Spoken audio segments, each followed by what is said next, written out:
Muy buenos días. Son ya las 9 en punto de la mañana de este viernes 6 de junio del año 2025. Y en este momento usted está viendo En Conexión por TVV Network y lo está escuchando por Éxito 107.1 FM en la ciudad de Miami por HB2. Hoy, 6 de junio, es el día de San Alejandro de Fiesole, San Norberto de Magdeburg, y es el día de los hermanos maristas, porque es el día de San Marcelino de Champagnat. En el calendario astrológico nos dicen que tenemos a la luna creciente en Libra. La luna en Libra va a estar todo el día, es luna de paz, de armonía, luna de equilibrios, luna de reconciliaciones, luna para llegar a acuerdos. Y a partir de las 10:22 de la noche, esa luna entrará creciente en Escorpio. Y en Escorpio va a permanecer todo el fin de semana. La luna de Escorpio es la luna de las bajas pasiones, la luna de los celos, de la violencia, es la luna de las cuestiones radicales, es la luna para renunciar a todo aquello que no sirva, la luna para arrancar de raíz lo que no sirve. Tenga cuidado, puede ser una luna muy productiva, de manera tal de que para el día de hoy, el fin de semana será con la luna creciente en Escorpio y el día de hoy es con la luna creciente en Libra y el sol, por supuesto, en Géminis, este viernes 6 de junio del año 2025. El 6 de junio de 1762, en Cuba, una flota británica con más de 50 navíos y 14,000 hombres apareció frente a La Habana, que tras 2 meses de sitio terminó rindiendo la defensa del Castillo del Morro, defendido por Luis Vicente de Velasco e Isla, incluyendo a 18,000 hogares. El 6 de junio de 1840 murió Marcelino Champagnat, el religioso francés, fundador de los Hermanos Maristas. El 6 de junio de 1929, aquí en Estados Unidos se ponen a la venta los primeros alimentos congelados. Y por supuesto, el 6 de junio de 1944 fue el día D, la llamada Operación Overlord, cuando la flota militar más grande que se conoce fue a invadir en Normandía, en las costas francesas. Fue la invasión de los aliados que terminaría poniéndole fin a la Segunda Guerra Mundial. La Operación Overlord terminó el 30 de agosto con la retirada de las fuerzas alemanas. Fue una decisiva victoria aliada y es la operación militar más grande que se conoce. Participaron 156,000 soldados. El 6 de junio de 1968 terminó falleciendo Robert Kennedy Jr. a los 42 años, luego de que el día anterior había sido avaliado en un hotel en Los Ángeles, cuando estaba en plena campaña proselitista. El 6 de junio del 2001, también en Los Ángeles, un tribunal condenó a Philip Morris, la productora de cigarrillos Marlboro, a pagar $3,000 millones a un fumador de 56 años de edad que tenía un cáncer de pulmón irreversible. El programa que te hemos preparado para el día de hoy lo vamos a iniciar en la ciudad de Washington con el periodista y analista político Gustavo Alegret. Con él vamos a hacer el análisis de ese rifirrafe entre Donald Trump y Elon Musk. Luego vamos a conversar con la periodista Rona Rísquez, la autora del libro sobre el Tren de Aragua, a propósito del impasse diplomático que se ha planteado entre Chile, Colombia y Venezuela. Colombia detuvo a 4 individuos del Tren de Aragua. Chile dice que están involucrados en el asesinato del teniente Ojeda, pide la extradición, pero Venezuela también lo está pidiendo. Después, en Ciudad de México, vamos a conversar con la internacionalista Brenda Estefan. Con ella vamos a evaluar los frentes de guerra que tenemos en la actualidad, el frente en Ucrania y el frente en Gaza. Después, en la ciudad de Washington, vamos a conversar con el también internacionalista y analista político Ricardo Smith Nieves. Con él vamos a evaluar cómo fue la reunión de ayer entre el canciller alemán Friedrich Merz y el presidente Donald Trump en la oficina oval. El foro de hoy, concentración, estrategias para mantenerte enfocado durante la jornada laboral, porque resulta que nuestra capacidad de concentración se ha ido disminuyendo progresivamente con el paso de los años, no con el paso de nuestros años biológicos, sino cada día nos concentramos menos. Esto lo vamos a abordar con la psicóloga clínica Blanca Alicia Sanguino en Bogotá y con Erika Montero. Ella es Online Business Coach, especialista en el uso de herramientas digitales. Ella está aquí en Miami.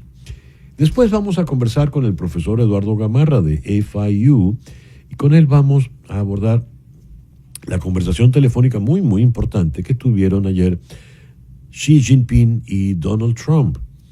Es importante porque las versiones, tanto de la Cancillería China como del Departamento de Estado, no parecen coincidir. Y vamos a cerrar en Nueva York con Jorge Glenn, quien ha dado una serie de conciertos maravillosos en los parques de Nueva York. Comenzó en Central Park con la Filarmónica de Nueva York, dirigida por Gustavo Dudamel, interpretando el concierto para 4 y orquesta Odisea de Gonzalo Grau. Ese pues el programa que te hemos preparado para el día de hoy. Y ahora toma nota de este número telefónico, el 354-646-800044. 305-468-0044. 305-468-0044. Ese es el teléfono de María Trina Burgos. María Trina Burgos es una abogada venezolana con más de 25 años de experiencia en temas migratorios en los Estados Unidos. Ella puede ocuparse de tu caso en donde quiera que estés en Estados Unidos porque ella está licenciada para trabajar en los 50 estados de la Unión y también en Puerto Rico. Si estás en Venezuela, anota este número, el 212-771-3040. 212-771-3040. Esa llamada sin costo adicional para ti va a repicar aquí en Miami, en la oficina de María Trina Burgos. Como habrás visto, el tema migratorio pues se ha vuelto peliagudo, muy, muy difícil aquí en Estados Unidos en los tiempos que corren. Y para todos, pero especialmente para los venezolanos, es imperativo, urgente y necesario contar con un buen abogado de migración. Yo te recomiendo a María Trina Burgos, tu abogada venezolana de migración. Te repito su número, ahora sí lo voy a decir correctamente. 305-468-0044. 305-468-0044. Y ahora a las 9:08 de la mañana vamos con las noticias más importantes del día de hoy. Elon Musk rompió públicamente ayer con el presidente Donald Trump. La ruptura, registrada en gran medida en entrevistas en la plataforma X de Musk y en Truth Social de Trump, pone fin a una alianza de meses entre dos de los hombres más poderosos del mundo. El enfrentamiento se produce una semana después de que Musk dejara el Departamento de Eficiencia Gubernamental, DOGE, que presume de ahorrar $180 mil millones de dólares a los contribuyentes. No todos los ahorros, sin embargo, están detallados. Desde entonces, Musk ha criticado el proyecto de ley fiscal insignia del presidente Trump, que se prevé que añadirá 2.4 billones de dólares a la deuda nacional hasta el año 2034. Ayer Elon Musk planteó la creación de un tercer partido político. Donald Trump amenazó con recortar los subsidios y contratos gubernamentales para las empresas de Musk, lo que provocó una caída de las acciones de Tesla de hasta 14%. Ambos también intercambiaron ataques personales y Musk insinuó vínculos entre Trump y el fallecido delincuente sexual Jeffrey Epstein. La base del conflicto entre Donald Trump y Elon Musk es la legislación emblemática del presidente, quien está totalmente concentrado en sacar su megaproyecto de ley en el Senado. Trump está logrando avances con conservadores fiscales como los senadores Rick Scott de Florida y Ron Johnson de Wisconsin, quienes hablaron en privado con el presidente en esta semana. Rick Scott dice que Donald Trump quiere cerrar el trato y Ron Johnson dijo ser consciente de que Trump no está muy contento con su gira mediática criticando el proyecto de ley. Me tomo en serio, dice el senador, que le gustaría que fuera un poco más positivo. El único senador con el que la Casa Blanca está lidiando actualmente es el senador Rand Paul, quien afirma, cito, no se supera el objetivo si no se reciben críticas. Fin de la cita. La llamada de ayer entre el presidente Donald Trump y el presidente chino Xi Jinping marca la primera vez que ambos líderes hablan desde que Trump inició la guerra comercial con Pekín en febrero. Los medios estatales chinos informaron que la llamada se realizó a petición de la Casa Blanca. Donald Trump ha anunciado que visitará China tras hablar por teléfono con su líder, Xi Jinping.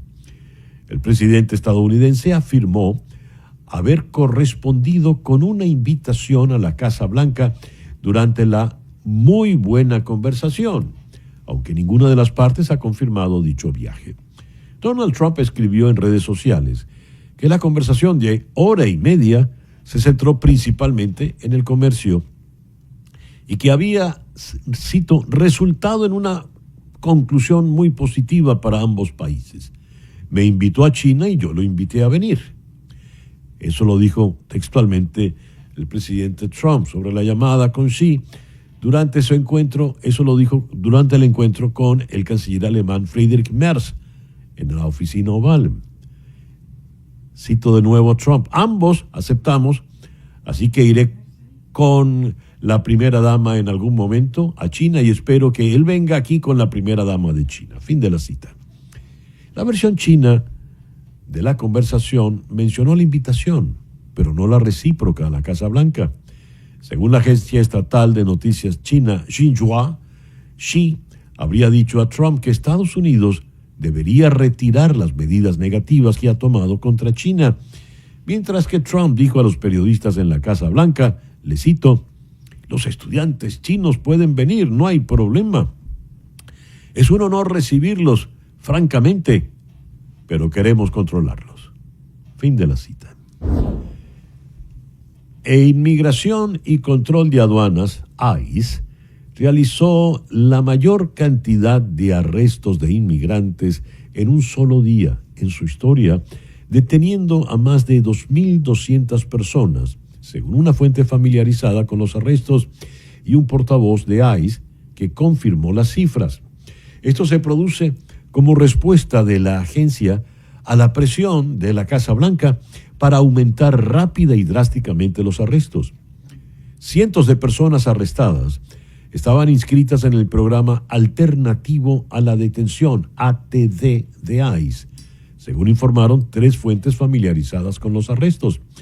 Bajo este programa, ICE libera a inmigrantes indocumentados que no se consideran una amenaza para la seguridad pública y los rastrea mediante grilletes electrónicos, aplicaciones para teléfonos inteligentes u otros programas de geolocalización, además de registros periódicos en las instalaciones de ICE.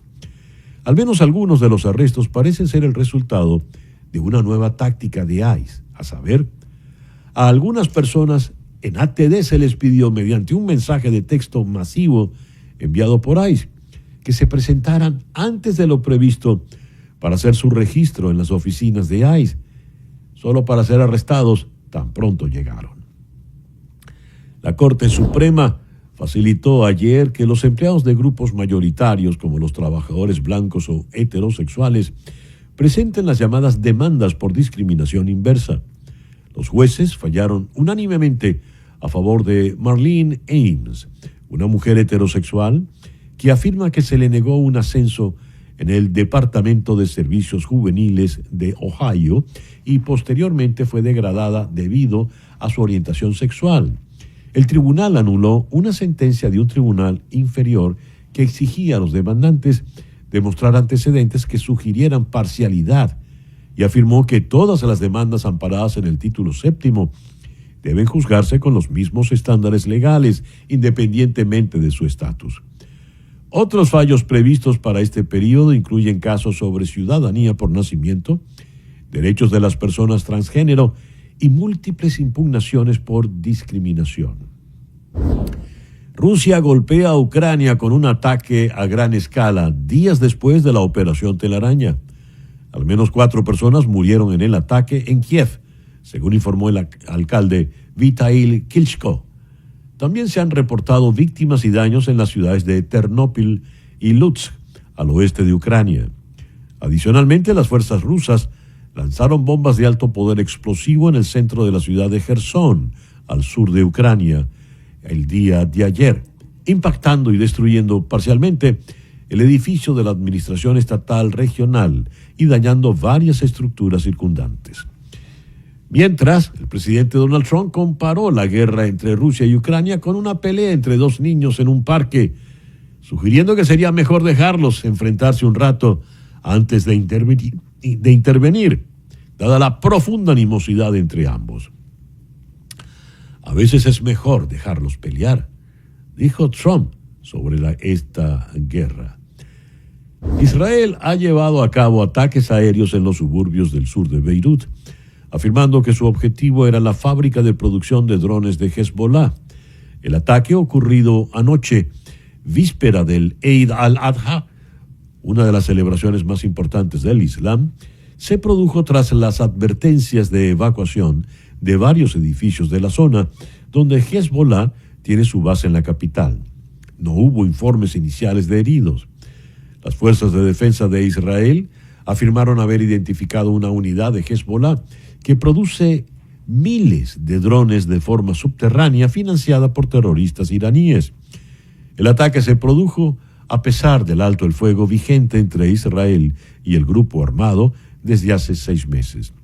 El primer ministro libanés condenó enérgicamente los ataques. Los líderes de la OTAN acordaron su expansión militar más ambiciosa desde la Guerra Fría. Estados Unidos y la OTAN presionan para aumentar el objetivo de gasto de la alianza del 2% del PIB de cada país miembro al 5%, incluyendo 1,5% en gastos de defensa relacionados como logística y ciberseguridad. Si bien países importantes como el Reino Unido se resisten a aumentar el objetivo, argumentando que la prioridad debería ser impulsar a todos los aliados a cumplir con sus compromisos actuales, se espera que el acuerdo se concrete en una cumbre este mes. La alianza también se comprometió a quintuplicar los sistemas de defensa tierra-aire y presentó una lista detallada de las contribuciones específicas de cada país a las capacidades militares de la OTAN. En Venezuela, la Plataforma Unitaria Democrática expresó ayer su preocupación por la decisión del gobierno de Estados Unidos de restringir los viajes a territorio estadounidense desde 19 países, incluyendo a Venezuela, ya que considera que eso agravará la compleja situación migratoria de los venezolanos. Cito: esta decisión representa una medida que agrava aún más la ya compleja situación migratoria de los venezolanos, quienes no deben ser los que sufran las consecuencias de la crisis que atraviesa nuestra nación. Fin de la cita del comunicado de la Plataforma Unitaria Democrática publicada en X. A juicio de la plataforma, las medidas que penalizan la nacionalidad y origen, cito, solo incrementan el sufrimiento de los venezolanos de bien. La lucha del pueblo venezolano es por la democracia, los derechos humanos y la dignidad. Por ello, solicitamos al gobierno de los Estados Unidos que revise esta decisión y que excluya a Venezuela de dicha lista. Fin de la cita. Y ahora, a las 9:19 de la mañana, Capicúa, vamos con nuestro editorial de hoy. Parece una pelea de niños, ¿verdad? En el patio de tierra se molestan y cada uno se lleva sus metras, sus canicas. O parece la ruptura de un romance de adolescentes, cada quien reclama el poema falso, se llevan la carta, se llevan el detallito. Ha sido un pleito de dimes y diretes, de chismes. Pero el detalle es que son 1.000 millonarios y cada uno tiene su red social, X y Truth Social. No solo eso, uno tiene un inmenso poderío económico y el otro tiene nada menos que la Casa Blanca. El pleito, la ruptura entre los otrora grandes amigos, Elon Musk y Donald Trump, tiene a todo el mundo en vilo. Lo que ha quedado de bulto es evidentemente la superficialidad con que se observan algunas cosas. Lo que ha quedado de bulto evidentemente es el ego desmesurado de cada uno de ellos, el narcisismo descomunal que les caracteriza. Pelean como dueños del mundo, como si el mundo no importara absolutamente nada para ellos. Y en efecto hay problemas severos, hay problemas muy graves, como por ejemplo el tema de la deuda y el del presupuesto. Si lo que dice uno del otro es cierto, pues entonces hay corrupción en la actual gestión, porque hay contratos que se han dado, hay medidas que se han tomado para beneficiar a alguna parcialidad comercialmente hablando. Si lo que dice el otro del uno es cierto, ¡a caramba! Porque ya Elon Musk, sin agregar palabras, puso el video de una vieja fiesta lleno de chicas muy bellas de Donald Trump y Jeffrey Epstein. Dijo el presidente Trump de la guerra en Ucrania, tal es la animadversión que deben seguir peleando. ¿Será que estaba pensando en lo suyo con el señor Musk? Una pausa y ya regresamos con la primera entrevista de hoy aquí en Conexión.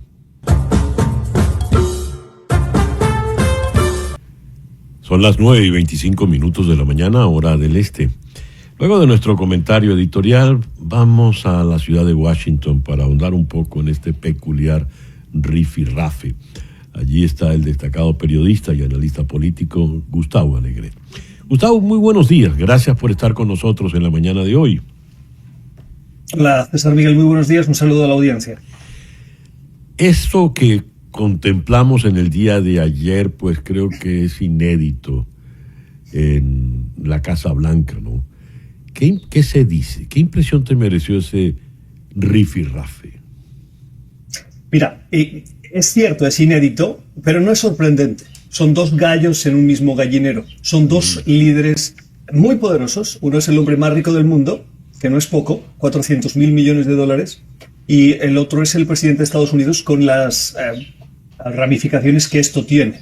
Es seguramente la alianza política más poderosa de la historia de Estados Unidos, al menos en la época reciente, ¿no? Son dos grandes egos que sumaban por conveniencia, y eso sí creo que es importante que lo pongamos sobre la mesa. No era una amistad forjada de tiempos inmemoriales, no, es una amistad surgida por el interés mutuo de uno y de otro durante la campaña electoral, por los motivos que fueran en su momento, pero que llevaron a esta conveniencia. Cuando la pelea de gallos, y esto por eso digo que me parece que no tiene que sorprender a nadie, llega a su momento, después de una convivencia tumultuosa, por decirlo menos, se produce la desaveniencia. Y la desaveniencia es un Trump que sabemos cómo reacciona con quien le da la espalda o lo traiciona, pero es que un Elon Musk que reacciona a lo Trump. Y tal vez Trump está probando la misma medicina que él aplica, esparciendo rumores y sufriendo en carne propia lo que él practica. La gran pregunta es, ¿esto qué impacto va a tener? Yo creo, con esto cierro, que a corto plazo va a tener impacto y sobre todo a largo plazo. A corto, bueno, habrá que ver si se reconducen las relaciones, yo creo que están tocadas. Musk claramente tiene un gran amplificador, en X tiene 220 millones de seguidores, Trump tiene enfrente a un enemigo importante, y es cierto lo que ayer decían en las redes sociales, Trump va a estar en la Casa Blanca si la resistencia institucional del país lo aguanta 3 años y medio más.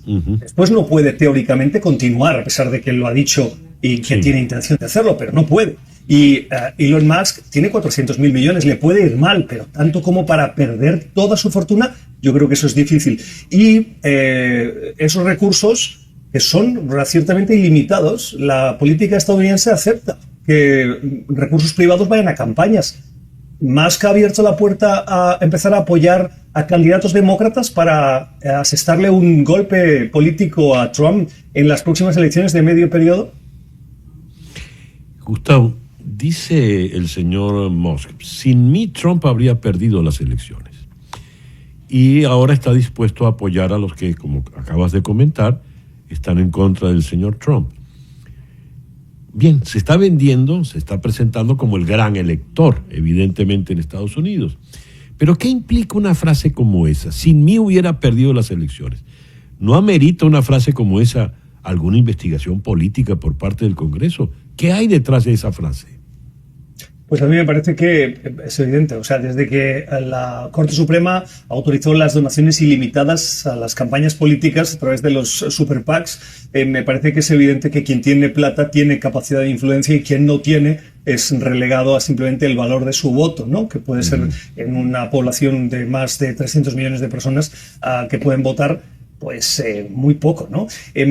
A mí me parece que Elon Musk tiene razón, que él jugó un papel muy destacado, muy importante en la campaña en estados clave. Hay que recordar que esta ha sido una campaña y una elección, la del pasado noviembre, que se ganó por la mínima. A pesar de que Trump la vende como la gran victoria, sí, es cierto, y eso hay que reconocérselo, que ganó en voto popular, que ganó los 7 estados clave y que ganó el colegio electoral. Es cierto, no hay que negarlo, y además tiene a favor el Congreso, el Senado y la Cámara de Representantes. Es cierto. Pero es que la victoria en voto popular fue por la mínima.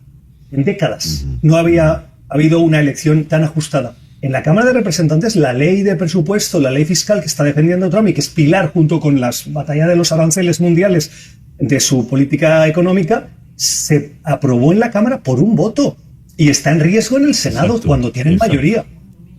Exactamente, lo has dicho. Esto pone realmente en peligro lo que pueda ocurrir en el Senado para aprobar el ahora Big Ugly Bill. Sí, mira, yo aquí quiero hacer una reflexión y luego entro en el detalle. A mí me sorprende que los medios, los periodistas, estemos reproduciendo la frase que utiliza el presidente para referirse a esa ley. Es la Ley Fiscal 2025. El presidente la ha bautizado como él cree en su narrativa, por la batalla por las narrativas que él controla muy bien. Pero yo veía NBC, yo veía CBS, yo veía el New York Times, y todos los medios se refieren a la ley como Trump ha decidido que se llame esta ley. Y esta ley no se llama como decide Trump cuando un día se levanta por la mañana o a las 3 de la mañana que está haciendo otras cosas. Esta ley se llama como se llama. Y si el presidente la llama de esta manera, ¿por qué los periodistas tenemos que sumarnos a ese carro? ¿Por qué Trump siempre gana en esas batallas de las narrativas, consiguiendo que todo el mundo hable de una ley bonita y maravillosa? No. Y además tiene muchos críticos. No sé si es tan bonita y no sé si es tan maravillosa. Incrementa mucho el déficit. ¿Pone en riesgo esa ley? Yo creo que sí. Yo creo que sí por una cosa. No estaba asegurada la victoria en el Senado. Y el hecho de que Elon Musk, primero, esté abriendo la puerta a financiar campañas. Y los políticos, sí, no quieren enfrentarse a Trump, pero bien quieren continuar en sus reelecciones. Y van a necesitar fondos. ¿Quieren tener a Trump de enemigo o a Musk de enemigo? ¿O a Musk de aliado con sus fondos? Y la otra es que, como que Trump controla tanto las narrativas, había muy pocas voces que estaban elevando el tono en contra de esta ley, porque quien lo hacía, Trump arrasaba con él. Bueno, ahora Musk no tiene miedo y lo hace. Y cuando uno abre el camino, detrás se pueden sumar Lisa Murkowski, Susan Collins, senadoras y senadores del Partido Republicano que dicen, cuidado, es que el déficit fiscal es algo que es esencial para nosotros, no podemos aumentar el déficit. Y eso abre la puerta a que otros empiecen a criticar la ley como no lo habían hecho antes, o no se podía o no se atrevían. Y como último punto antes de concluir, Gustavo, dijo el señor Musk, lo más grave es que el señor Trump está en los archivos de Epstein y por eso es que no se han publicado. Y pone él, sin mayor aclaratoria, el video de una fiesta donde está Trump como anfitrión entre un grupo de chicas presentándoselas él a Epstein, que es lo contrario de lo que uno conoce. ¿Qué impacto político, qué daño político le puede hacer al presidente ese video? Mira, yo creo que poco. Poco porque en una democracia de un funcionamiento tradicional al que hemos estado acostumbrados en las últimas décadas, quitando la excepción tal vez de a partir del 2016 en Estados Unidos o en cualquier democracia liberal, eso sí hubiese tenido un impacto.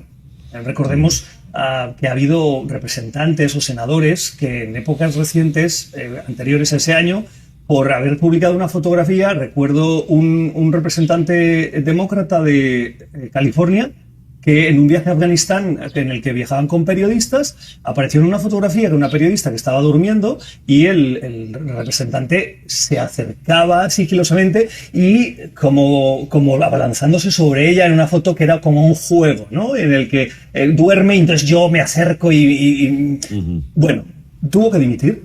Tuvo que dimitir de sus cargos por esa fotografía. Hoy eso ya no creo que vaya a pasar. De hecho, me atrevería a decir que la semana que viene ya nadie se va a acordar de esa afirmación. Bueno. ¿Por qué? Porque los seguidores de Trump lo ven como un ataque al presidente y por lo tanto no se lo creen. Hemos entrado ya en una dinámica en la que determinadas noticias, como no nos gustan, no nos las creemos. O lo que hace Trump, desacredita al medio, al mensajero, a quien la dice. Y también es cierto, y aquí hay que ser también muy honestos y muy justos, que lo diga Elon Musk no quiere decir que sea verdad. Porque Musk no presenta ninguna evidencia. Musk presenta una fotografía. Pero nadie puede hoy, a ciencia cierta, más allá de las pruebas que pueda tener la justicia, que no sabemos cuáles son porque no se ha revelado esa lista ni los detalles de la investigación, si Trump, uno, está en la lista, y dos, si eso quiere decir que tuvo un comportamiento inadecuado con menores, como si se ha podido acusar a el magnate que se suicidó de Epstein, ¿no? Entonces, hay que preservar, nos guste o no nos guste Trump, hay que preservar la presunción de inocencia. Que lo diga más que en una pelea de gallos no quiere decir que nos lo tengamos que creer. Hay que darle a Trump el beneficio de la duda porque no lo sabemos. Bueno, ya veremos qué ocurre. Gustavo, muchas gracias por estos minutos en el programa de hoy. Gracias a vosotros. Gustavo Alegret desde Washington. Son las 9:35. La trama de la película Fingernails, Te amaré hasta las uñas, se basa en arrancar las uñas y el detalle está en que estamos hablando de una película que está contada en tono de comedia romántica. ¿De qué trata la película? Hay una cosa que se llama el Instituto del Amor, donde para evitar que la gente sufra decepciones amorosas, para evitar que la gente sufra separaciones, divorcios, hacen una prueba para evidenciar que una pareja es realmente compatible, que él y ella, no importa si son una pareja gay o homosexual, que los integrantes de la pareja son verdaderamente afines. El detalle está en que para poder comprobar esto, les tienen que arrancar las uñas, porque en las uñas es donde se ve la verdad de esa eventual filiación. La historia es muy inteligente, porque por supuesto la realidad, la verdad del amor es caprichosa y no va a someterse a ningún dictamen, entre comillas, científico. El detalle está en la arrancada de las uñas. La película está muy bien contada, excepto el detalle de la arrancada. Ya lo decía, es una historia interesante, realmente interesante. Y la pregunta que nos hacemos es, ¿el amor tiene que ser eterno? Porque se supone que la gente se hace la prueba en el Instituto del Amor para evitar separaciones o rupturas. Y si el amor es bueno y vale la pena el tiempo que dure, no importa la ruptura al final. En todo caso, son preguntas que están allí y usted las puede responder sin que le arranquen las uñas. Fingernails. Leo lo siguiente. Chile ha pedido en extradición a 4 presuntos miembros del Tren de Aragua por supuestamente ser piezas claves en el asesinato del general Ronald, no era general, creo que era teniente, Ronald Ojeda, que fue asesinado en Santiago de Chile. Pero a su vez, el gobierno de Maduro, Venezuela, ha solicitado también la extradición a Colombia. Está deshojando la margarita el presidente Gustavo Petro. Vamos a abordar este tema con Rona Rísquez, periodista de investigación, la autora del libro sobre el tren de Aragua. Rona, muy buenos días. Gracias por acompañarnos.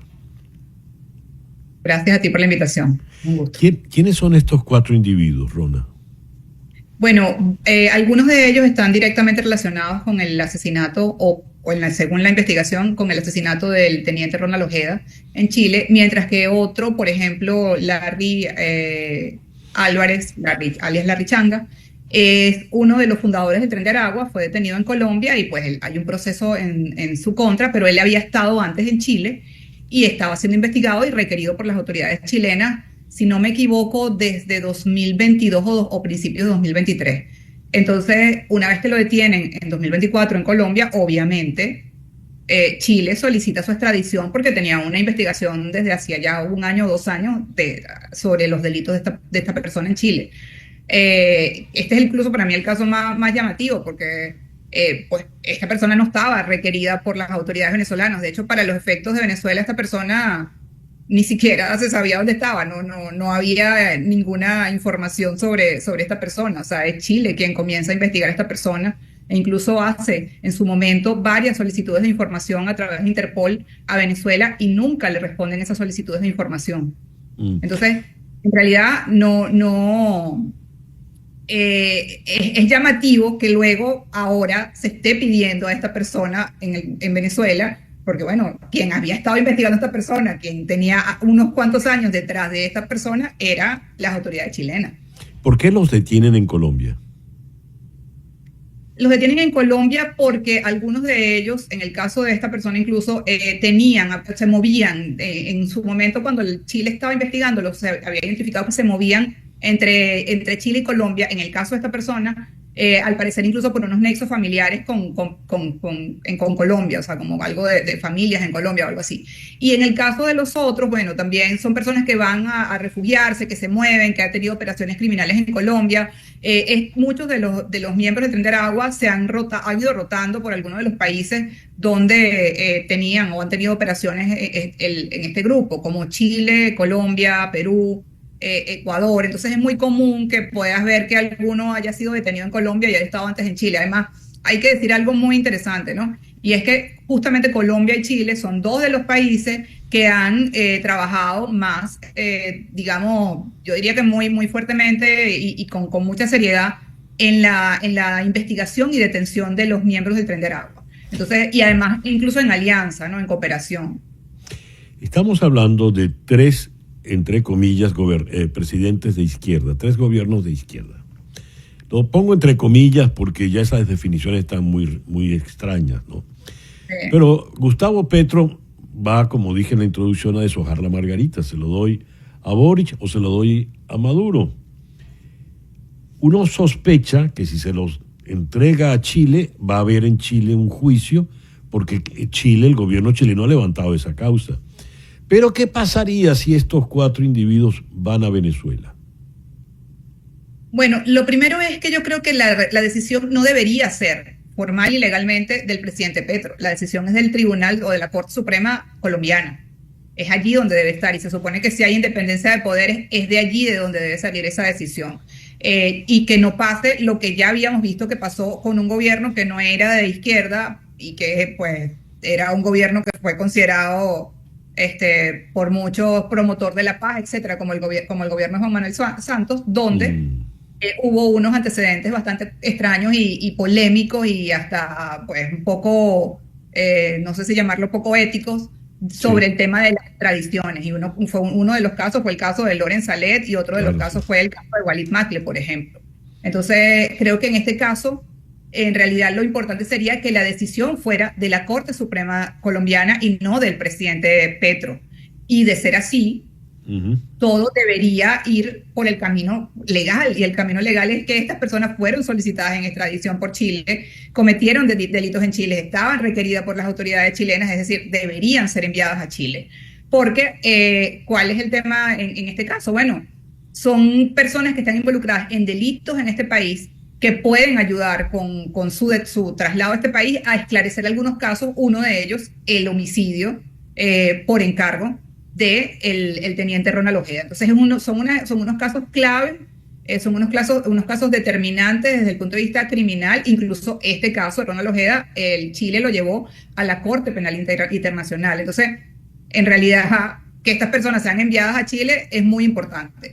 Y, ojo, eso no implica que el caso no se vaya a seguir investigando. También hay creo que una persona detenida en Costa Rica que ya fue enviada a Chile, si no me equivoco, y hay también una o dos personas más involucradas en este caso que están en Estados Unidos y que deberían ser también enviadas a Chile.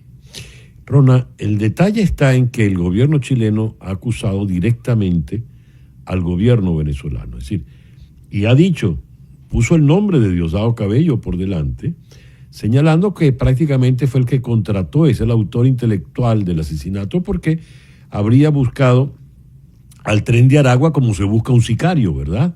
Más o menos así. En el caso de ser extraditado a Venezuela, estamos hablando pues de que está señalándose al que todavía llaman el segundo hombre del régimen. Esa investigación, esa vinculación, ¿hasta dónde la ha llevado el gobierno chileno? ¿Qué más sabes de ello? Mira, el gobierno chileno hasta ahora lo que ha demostrado es que ha llevado esa investigación como muy a pulso, es decir, con mucha cautela, con mucha precisión, sin apresurarse.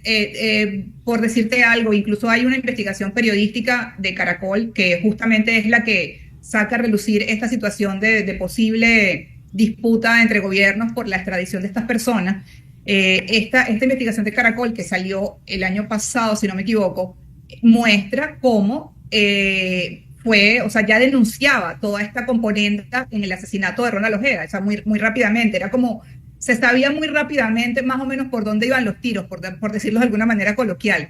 Sin embargo, el gobierno chileno fue muy precavido y hasta que no consideró que tenía pruebas suficientes, no dijo todo lo que ha dicho hasta ahora. Ojo, todavía nosotros no hemos visto esas pruebas. Obviamente la investigación está en proceso en este momento. Entonces eso también es un elemento importante. Pero yo sí creo que lo que ha investigado, o por lo menos lo que ha mostrado hasta ahora el gobierno chileno, pareciera ser producto de una investigación seria y bastante profunda. Y lo que he visto en cuanto a las investigaciones que se han hecho en Chile sobre el Tren de Aragua y las acciones del Tren de Aragua me parecen también bastante serias y confiables. Entonces, creo que lo ideal obviamente sería que estas personas fueran trasladadas a Chile para que esas investigaciones continuaran su curso. Rona, muchas gracias por estos minutos en la mañana de hoy. Gracias a ti, César, por la invitación. La periodista Rona Rísquez es la autora del libro, el bestseller sobre el Tren de Aragua. Hacemos una pequeña pausa y al regreso vamos a conversar con la internacionalista Brenda Stephan sobre los dos frentes de guerra que tenemos en el planeta en este momento, en Ucrania y en Gaza. Esto es En Conexión.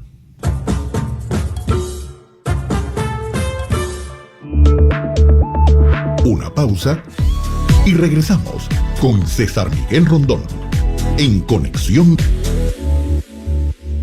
por Éxitos 107.1 FM.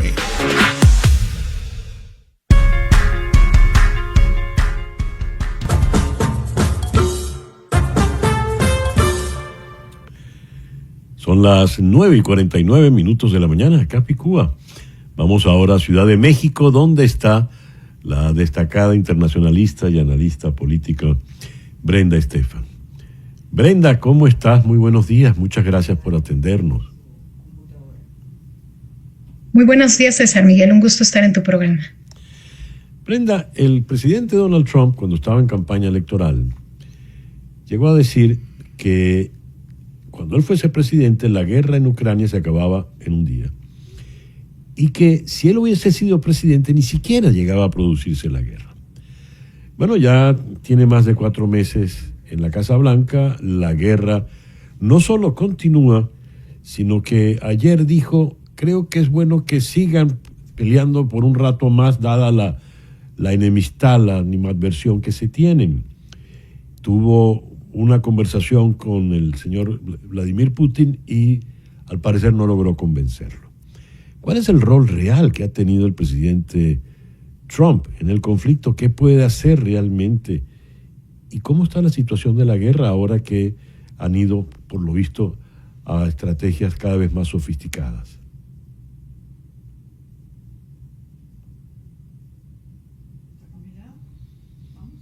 A ver, se nos congeló la imagen con Brenda. A ver, Brenda, ¿ya estás con nosotros? Sí, creo que me perdí un poco la señal. Sí. Adelante, por favor. ¿Oíste toda la pregunta? Sí. Pues Muy mira, bien. yo creo que Donald Trump durante su campaña, como bien señala César Miguel, había insistido en que en 24 horas solucionaría el conflicto, haciendo una sobresimplificación de la situación. La visión de Donald Trump es de alguien que viene del mundo de los bienes raíces, que considera con que hacer un buen deal, darle un buen acuerdo a Putin iba a ser suficiente, mientras que la visión de Putin tiene componentes pues de nacionalismo histórico muy profundos, en donde él considera que Ucrania es un invento de país y quiere pues establecer esta gran Rusia bajo la lógica de que el mayor error geopolítico del siglo pasado fue la disolución de la Unión Soviética. Él así lo ha dicho.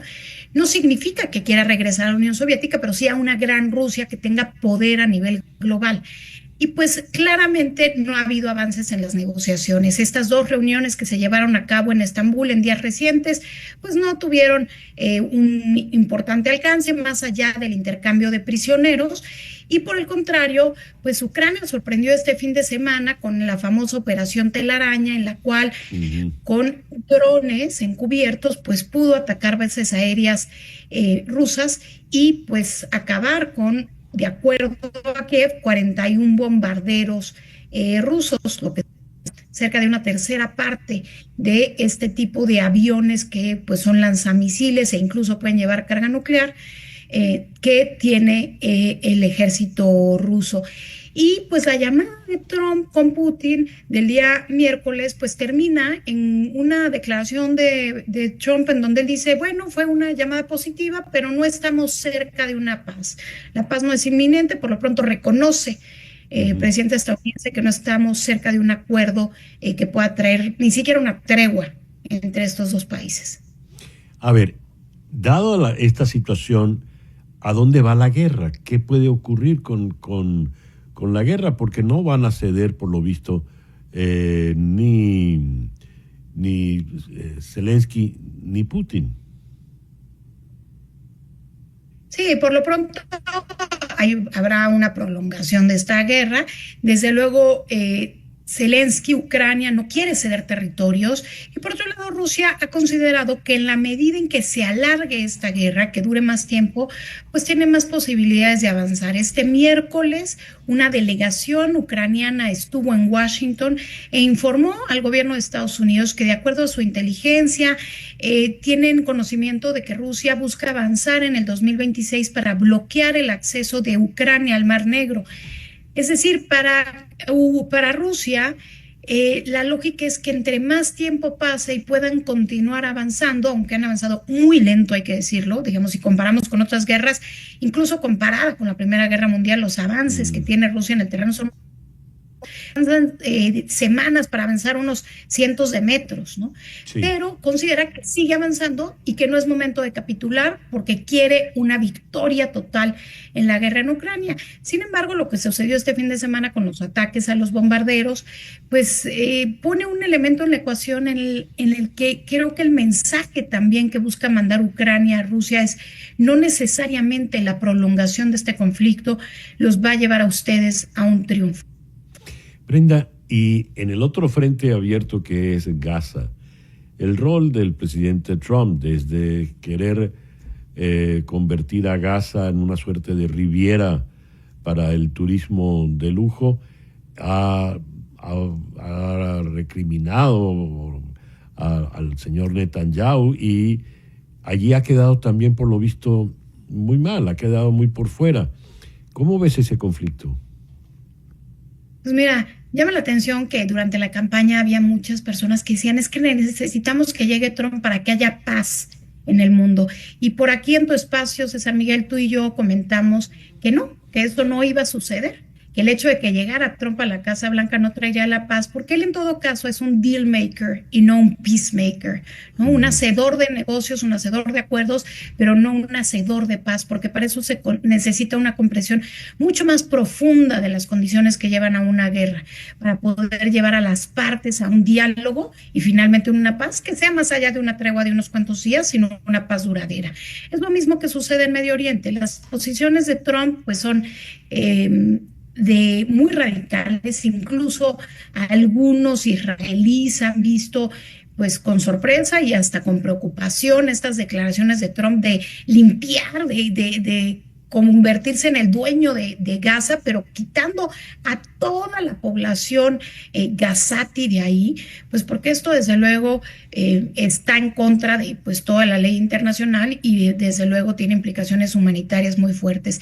Y lo que hemos visto es que Israel se siente empoderado con esa visión que reina en la Casa Blanca y pues está decidido a seguir con esta guerra desproporcionada de exterminio, sin dejar de mencionar los atroces ataques del 7 de octubre y el tema de los rehenes. Hay 20 rehenes de Israel que siguen en posición de Hamas, pero la respuesta ha sido totalmente desproporcionada. Hay una crisis humanitaria brutal y lo que ha hecho en los días recientes, después de 12 semanas de impedir la entrada de ayuda humanitaria Israel a Gaza, ahora lo que hace es buscar distribuir esta ayuda para alimentos con una ONG pues muy opaca, que no es una ONG internacional conocida y tampoco de la mano de Naciones Unidas, generando crisis humanitarias brutales que desde luego han hecho que la comunidad internacional critique el actuar de Israel.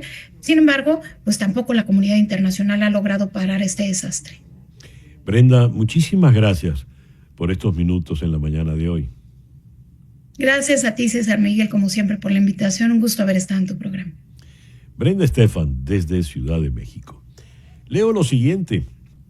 El módulo Resilience de la compañía especial japonesa iSpace aparentemente no logró posarse en la superficie lunar ayer.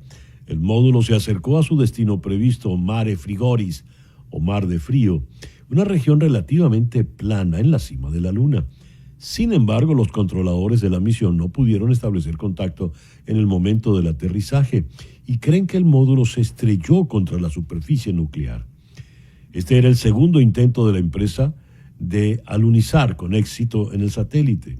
Su primera nave, Hakuto R, perdió la comunicación instantes antes de alunizar en abril del 2023. Un año después, la Agencia Espacial Japonesa logró posarse con su sonda lunar Slim, aunque con graves problemas para estabilizarla.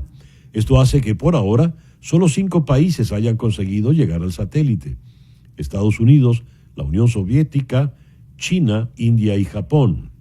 La Unión Soviética, cuando era Unión Soviética, no Rusia, El objetivo declarado de iSpace es convertirse en pionera de la explotación comercial de los recursos minerales de la Luna y ser clave para las futuras bases habitadas en el satélite. La empresa ha abierto una filial europea en Luxemburgo, un país que también es uno de los más avanzados en el continente en proyectos de explotación comercial de recursos minerales en el espacio. Nuestro objetivo es construir una economía cislunar, una en la que la Luna y la Tierra estén conectadas económica y socialmente.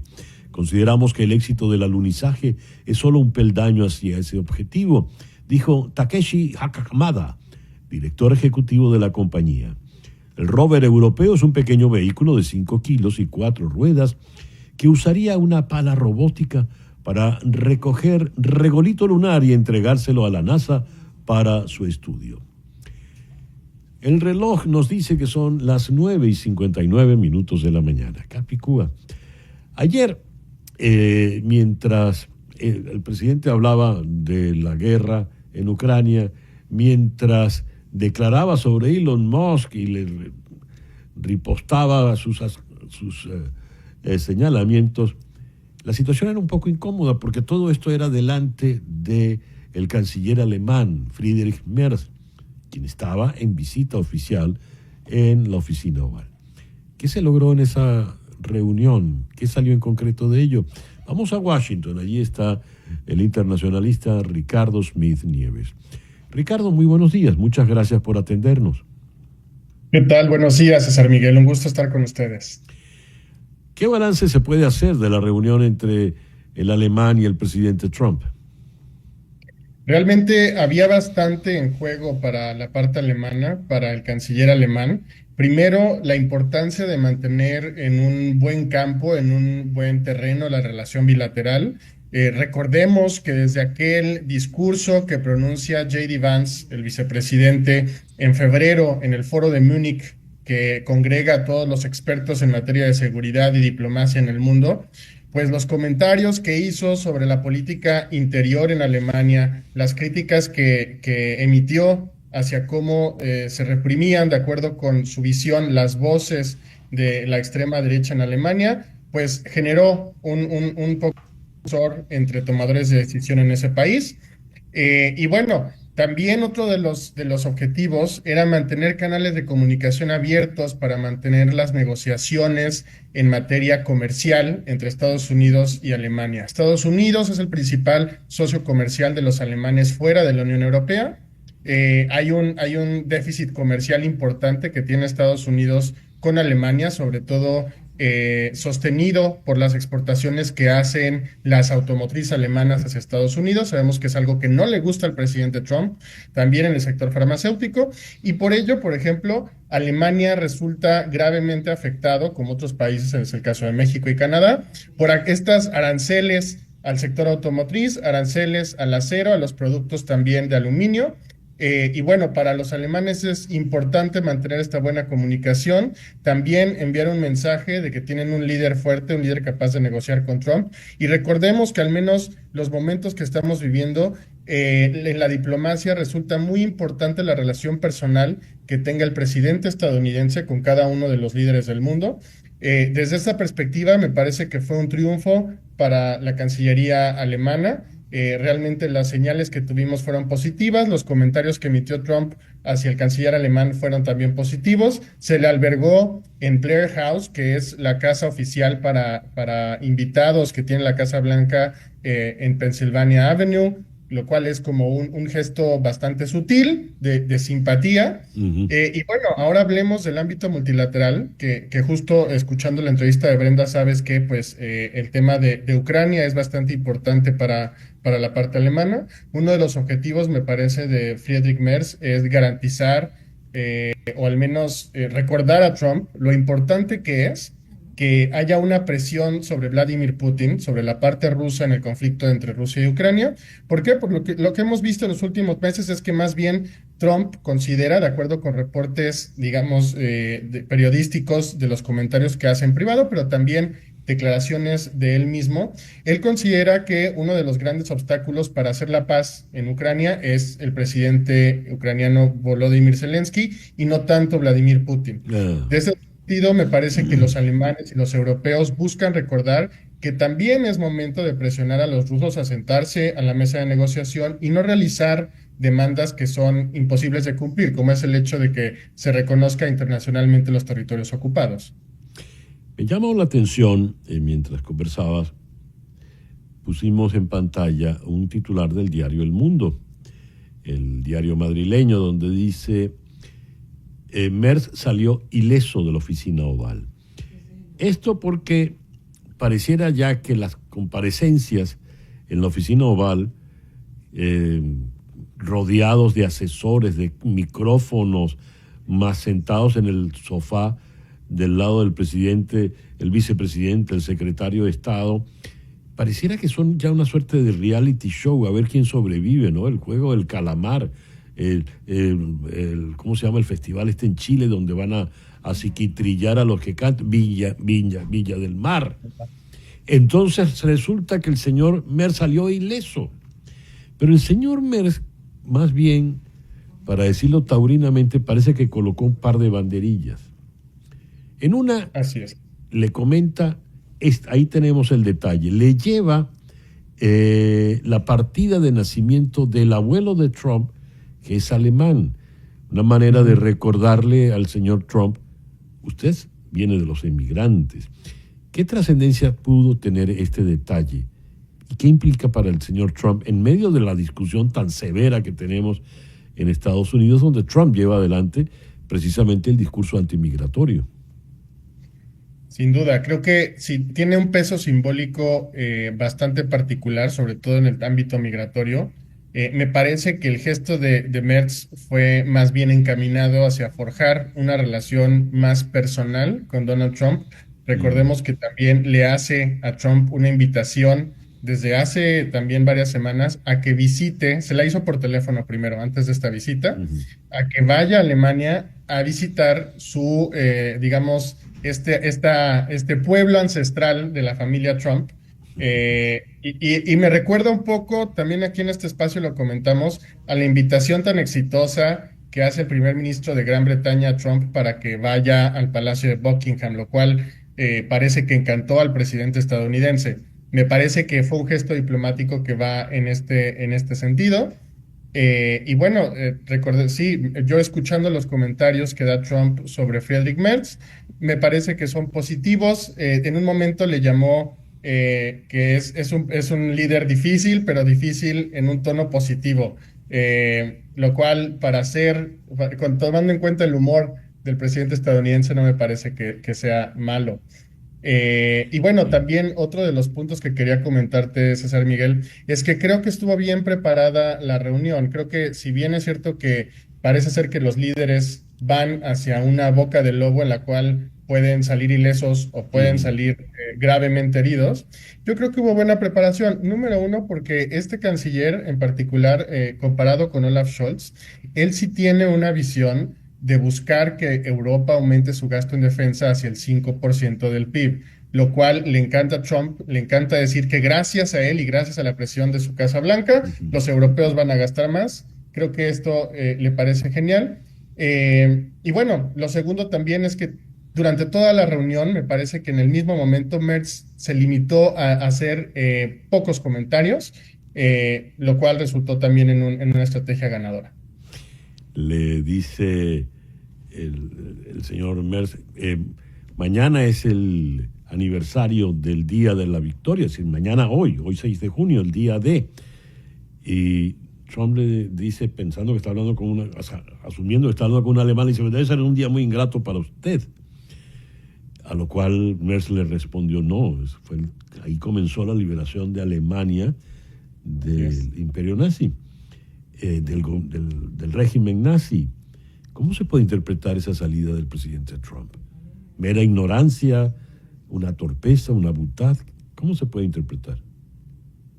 Me parece que analizando este tipo de comentarios y también los que ha emitido, por ejemplo, a Emmanuel Macron, con quien tiene buena relación, siempre él intenta emitir comentarios para demostrar su dominio, ¿no? Creo que es una postura muy de bully. Y celebro y me parece digno de recalcar que el canciller alemán ha sido capaz, por un lado, de ser diplomático, educado, cordial, y al mismo tiempo no dejar que un comentario que podría ser interpretado como ofensivo para muchos alemanes se deje pasar, ¿no? Sin ninguna respuesta. Creo que esto habla de una gran habilidad diplomática y también de una agilidad mental. Ya. Ricardo, muchas gracias por estos minutos en el programa de hoy. Gracias a ustedes. Un gusto estar en el programa. Ricardo Smith Nieves desde Washington. El reloj indica las 19 minutos de la mañana. Hacemos entonces una pequeña pausa y al regreso venimos con nuestro foro de hoy. La concentración. ¿Por qué cada día nos concentramos menos, nos enfocamos menos en lo que verdaderamente importa? Ya regresamos. El Rondón, la voz que cuenta la historia mientras ocurre, está en Conexión por Éxitos 107.1 FM.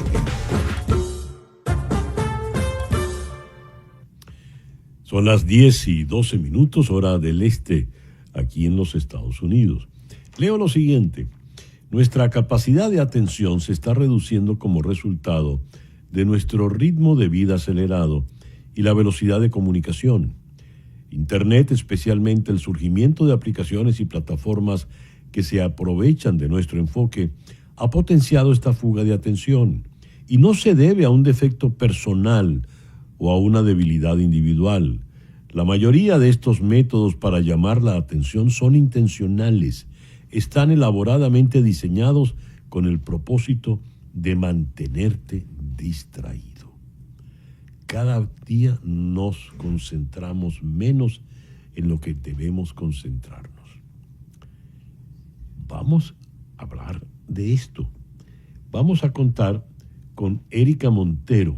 Erika es Online Business Coach y ella es especialista en el uso de herramientas digitales, optimización del tiempo y automatización de tareas. La persona ideal para este foro. Ella está aquí en Miami. Y como esto tiene también su perfil psicológico, hemos invitado a la psicóloga clínica Blanca Alicia Sanguino, quien está en Bogotá. Erika, Blanca, muchísimas gracias por acompañarnos en el programa de hoy. Buenos días, César Miguel. Un gusto nuevamente estar contigo en el programa y en este foro. Un saludo para Erika también. Muchísimas gracias por la invitación. Sí, muchísimas gracias por la invitación. Mi primera pregunta, cuando decimos concentración, ¿qué estamos diciendo? Tengo que preguntártelo a Blanca Alicia, por ser la psicóloga. Cuando me dicen tienes que concentrarte, ¿qué es lo que me están pidiendo? Claro, César Miguel, cuando pensamos en concentración, claramente esto tiene que ver con la capacidad o la habilidad que tenemos nosotros como seres humanos para poder focalizar nuestra atención en algo específico. Es eso que necesitamos tener para poder realizar una tarea, para poder hacer las cosas normales de la vida cotidiana. Y por supuesto, esto nos lleva a pensar en que la atención humana es ilimitada, pero también que el entorno actual, ¿cierto? Muchas veces está generando una sobrecarga en cómo nosotros nos estamos disponiendo para hacer esas tareas, para hacer las cosas que como humanos en la cotidianidad tenemos que hacer. Erika, eres Online Business Coach y dije en el momento de presentarte, la persona ideal para el foro porque eres especialista en el uso de herramientas digitales, optimización del tiempo y automatización de tareas, porque evidentemente si me desconcentro estoy perdiendo tiempo, diría yo, ¿verdad? ¿Qué es lo que nos ocurre? ¿Por qué cada día nos cuesta más concentrarnos, Erika? Bueno, tal cual como tú lo mencionas, el contexto digital está diseñado para que tú estés prestándole atención a lo que ocurre en ese entorno, las redes sociales, si entras a un sitio web, si entras a distintas plataformas, lo que están buscando es constantemente llamar la atención. Y parte de identificar, entender esa dinámica digital, forma parte de tomar conciencia de que nosotros tenemos que hacernos cargo de nuestro tiempo. Y por supuesto hay herramientas para agilizar las tareas, para optimizar los procesos de trabajo, pero pasa por que la persona se dé cuenta de que tiene que establecer rutinas digitales. Por ejemplo, si vas a trabajar, probablemente tienes que bloquear todas las notificaciones que te llegan vía WhatsApp, vía redes sociales para poder estar concentrado. Entonces pasa por tener una disciplina personal y entender la dinámica digital donde estamos. Esto está preparado para que tú estés constantemente prestándole atención a ello. Entonces, el primer paso es darnos cuenta de esa situación y tomar acción. Y para ello puedes hacerlo, si no tienes, yo siempre digo, las herramientas digitales están aquí para ayudarte, pero pasa por la decisión personal de tomar acción, porque puedes tener a lo mejor un contador de tiempo para la técnica Pomodoro. Bueno, durante tantos minutos estoy concentrado, pero si cuando suena, si tengo la notificación de WhatsApp activa y entonces pierdo la concentración y me voy allá, podemos tener técnica Pomodoro, podemos tener aplicaciones que nos activan con el tiempo, pero hay un tema conductual. Entonces, parte de esa conducta es entender, en esta dinámica digital me tengo que hacer consciente de que frente a esta situación yo tengo que tomar acción y hacerlo de manera disciplinada para poder ser productiva. Erika, ¿qué es la técnica Pomodoro? La técnica Pomodoro es una técnica de administración del tiempo que tú estableces bloques de tiempos para trabajar. De hecho, de alguna forma está asociado como a la forma que el cerebro funciona, y durante un lapso de tiempo, a 25 minutos aproximadamente, tú estableces, bueno, yo voy a trabajar durante este tiempo o voy a hacer foco en una actividad y luego tengo un tiempo de descanso. porque la verdad es que nuestro cerebro necesita tiempo de descanso entre una tarea y otra para, bueno, ¿cómo se llama? Liberar estrés, liberar presión, pensar en otras actividades. Entonces voy estableciendo dinámicas o bloques de trabajo para ir pasando de una actividad a otra. Mencionaste el cerebro, vamos a hablar del cerebro. Uno escucha que en esos lenguajes, en esas conversaciones un tanto superficiales, sociales, la mujer es multitasking y el hombre no. Es decir, la mujer puede hacer muchas cosas a la vez. El hombre no puede caminar y masticar chicle a la vez porque se va a tropezar y va a caer. Pero leo lo siguiente. El cerebro humano está diseñado para centrarse conscientemente en una sola tarea a la vez. Aunque muchos creemos que podemos hacer varias cosas simultáneamente, en realidad el cerebro cambia rápidamente de una tarea a otra. Este malabarismo constante tiene un costo significativo en nuestra atención y nos hace menos competentes, propensos a cometer errores y menos creativos. ¿Cómo funciona el cerebro realmente, Blanca? Sobre todo, te lo pregunto para poder sacarle provecho y para no agotarlo, para que pueda descansar, como apuntaba Erika. Blanca, por favor. Claro, César Miguel, el cerebro humano no está diseñado para la multitarea constante.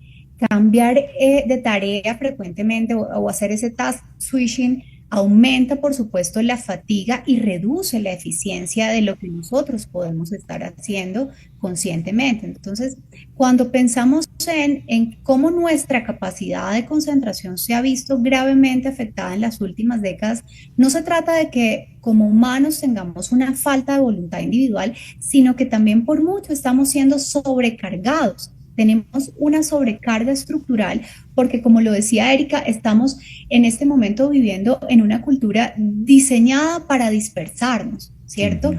Y claramente entender las causas de eso que nos está llevando a tomar decisiones de estar en tantas cosas a la vez, por supuesto que va desenfocando lo que realmente necesitamos hacer en el momento presente, ¿sí? Es como si viviéramos en una gran aceleración donde en pocos años la cantidad de información diaria que hemos ido recibiendo ahora está multiplicada exponencialmente. Yeah. Antes era mucho más fácil concentrarnos en esto que tengo que hacer en este momento porque quizá no había tantos estímulos que estuvieran directamente impactando en nuestra manera de ejecutar las cosas, de desempeñarnos diariamente. Entonces, ahora tenemos que hacer, tenemos tareas que hacer, tenemos trabajo que hacer, pero por otro lado, estamos recibiendo constantemente señales que nos bombardean y hacen que nuestra atención o nuestra capacidad de concentración se disperse, ¿no? Entonces, me llegó hoy y me dispongo a hacer esta entrevista contigo, César Miguel, pero por un lado me están llegando notificaciones de correos electrónicos, por otro lado me están llegando notificaciones de citas y claramente son estímulos que muchas veces escapan de nuestro control. Cuán importante también ahí es poder hacer lo que decía Erika, poder recurrir a técnicas o estrategias que nos ayuden nuevamente a focalizar nuestra atención en lo que realmente necesitamos, porque nos podemos entrenar claramente para poder mejorar los niveles de concentración en nuestro día a día. Erika, mencionaste el término disciplinas digitales. Sospecho que tiene que ver por eso que estaba apuntando Blanca Alicia. ¿Qué son las disciplinas digitales, Erika? Sí, en este caso el contexto que le he dado es asumir conductas que tienes que desarrollar para abordar los temas digitales, como mencionábamos.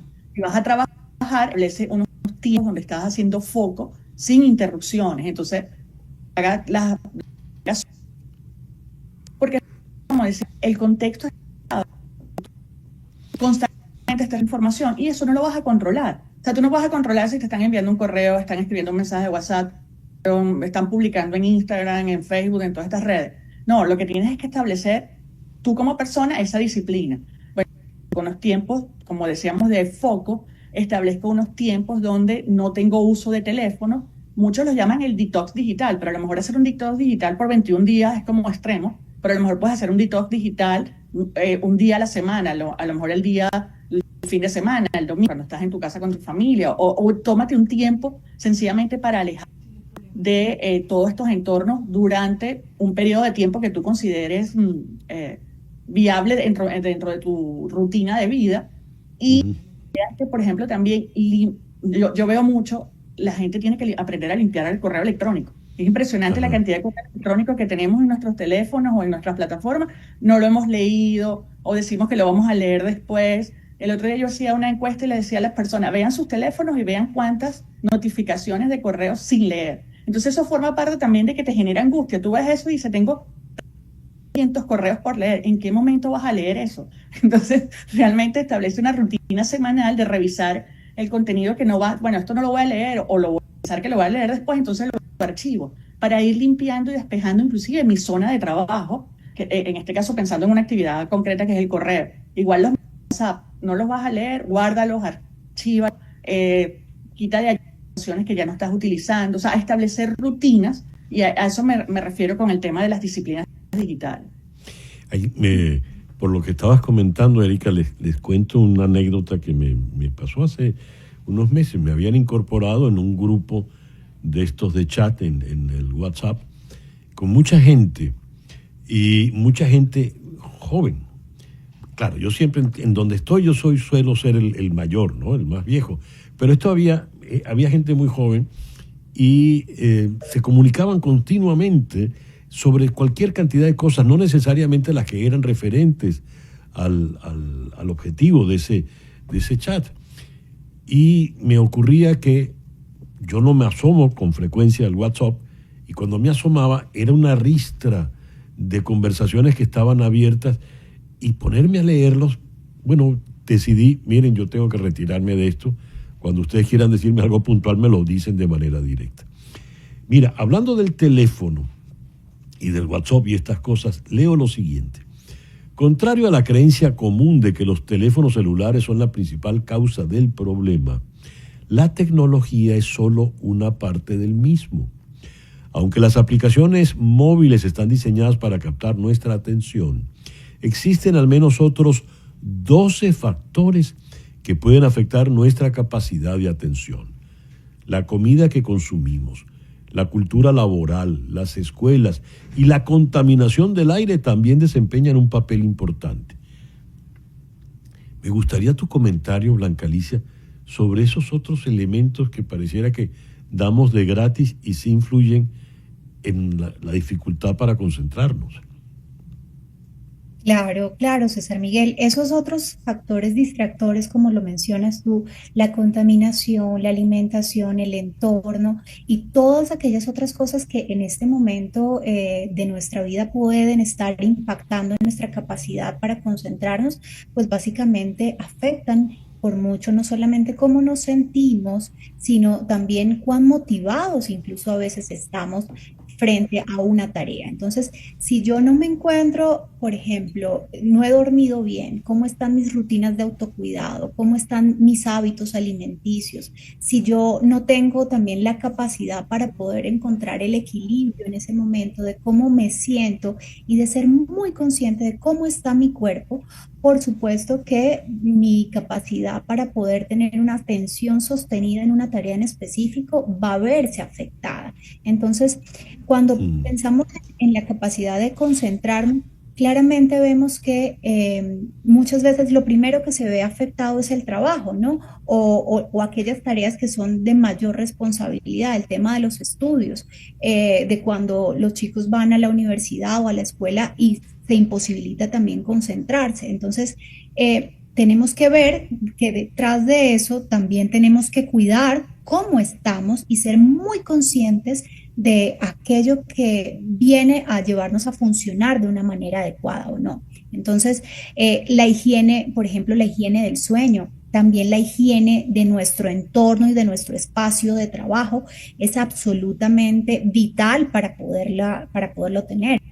La contaminación, y es un punto muy importante, fíjate que en el trabajo pues con las universidades que he venido haciendo para poder ayudar a los estudiantes a sostener esa atención. Hay incluso aplicaciones, ¿sí? Y plataformas digitales que empiezan a darse cuenta de qué importante y valioso es sostener la atención y la capacidad de concentración de ellos. Y lo unen con las herramientas digitales y con un tema también netamente ambiental.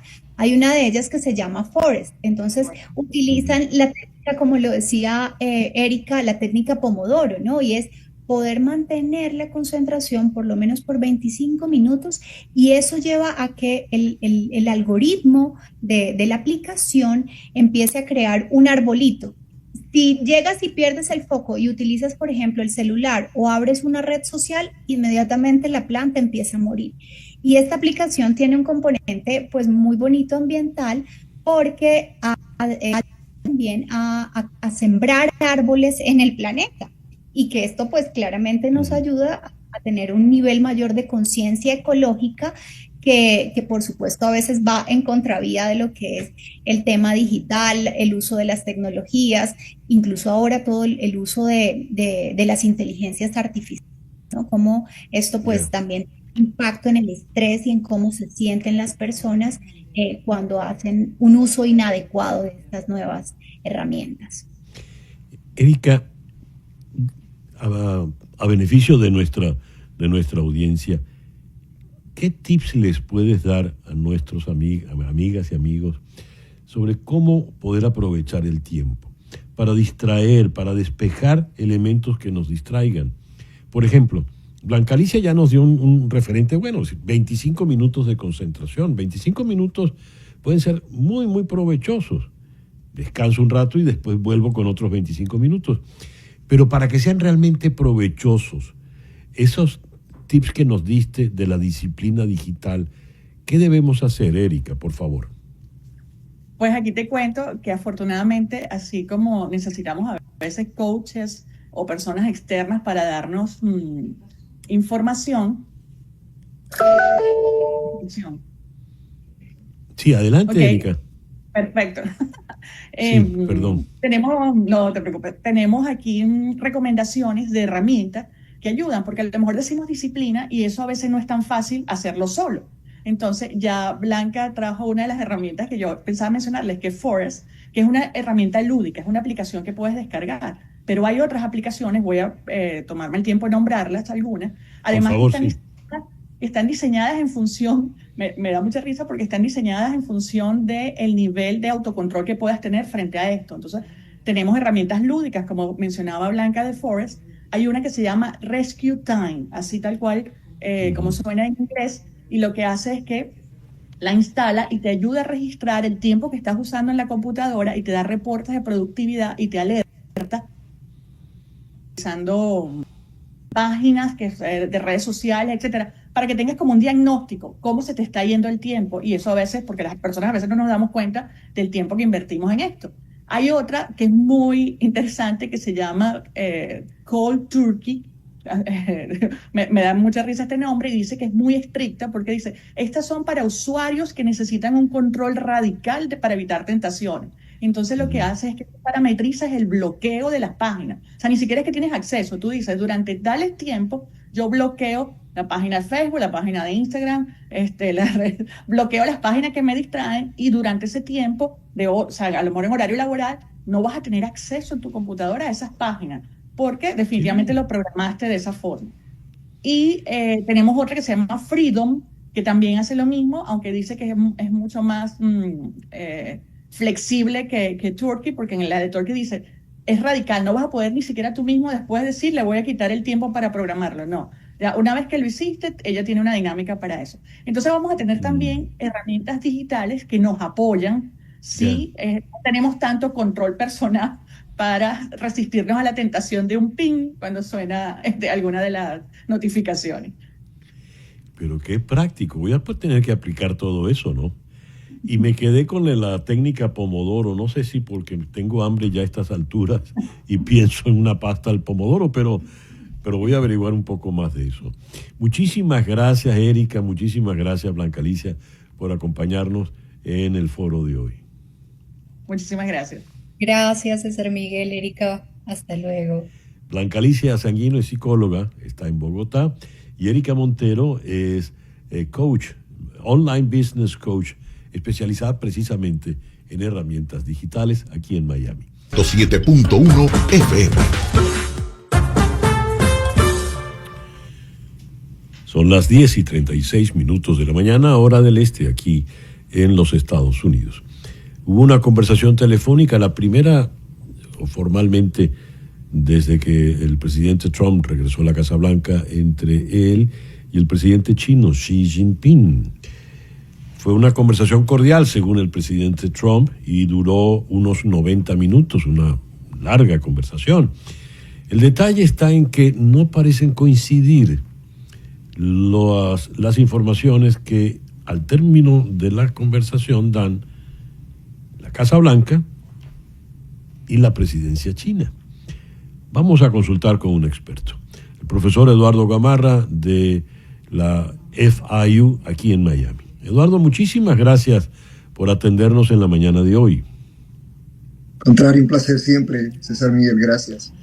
A ver, ¿qué nos puedes comentar de esa conversación entre Xi Jinping y el presidente Trump? Importantísima porque están en un momento donde pues son los grandes archirrivales. Bueno, en primer lugar creo que es importante destacar que por lo menos están conversando, ¿no? Y sí, claro. Que esa es una buena noticia, dado el hecho de que hasta ahora ha sido una guerra de aranceles y unos acuerdos algo extraños, pero que sí han tenido un impacto dramático sobre el comercio internacional. Y que inevitablemente a largo plazo, si es que esto continúa, pues llevará a consecuencias mayores. También debemos destacar que obviamente yo creo que el lineamiento central de la política del presidente Trump es contener a la China y particularmente contener la expansión de la China hacia América Latina. Entonces, este tipo de conversación creo que hay que analizarlo en primer lugar como algo positivo.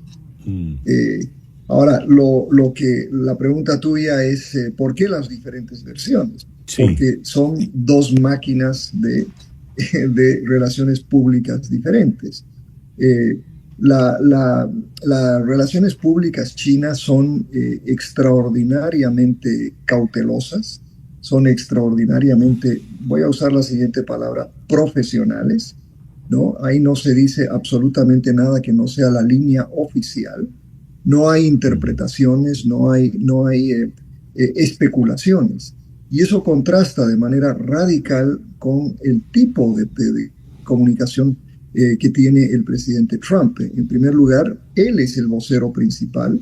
Sí. No tiene, a pesar de tener una vocera que aparece todos los días, pero él es el que baja la línea de comunicaciones. Él interpreta, él muchas veces aumenta, ¿no?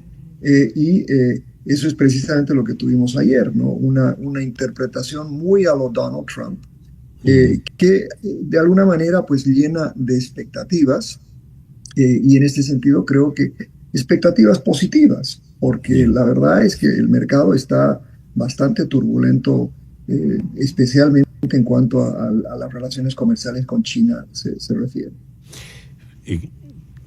A propósito de lo que acabas de comentar, Eduardo, escribe, el señor Trump es compulsivo con el manejo de la red social, la suya, y escribió allí: me gusta el presidente Xi de China, siempre lo he querido y siempre lo querré, pero es muy duro, y entonces cuando escribe muy duro lo pone en mayúsculas, y sabemos que las mayúsculas representan algo extremado en estos códigos. Y es extremadamente difícil llegar a un acuerdo. Por ello no llegaron a nada, no hubo ningún anuncio oficial al final. Bueno, pero sí hubo el anuncio de que habrá una reunión en persona, ¿no? Que el presidente Trump dice que el presidente Xi vendrá a Washington y que vendrá con su señora y que él también lo invitaron para ir a Beijing y que la llevará a la primera dama, ¿no? Eso creo que es importante. Uh-huh. Porque da pues esa sensación de que hay una conversación y de que la conversación va a continuar.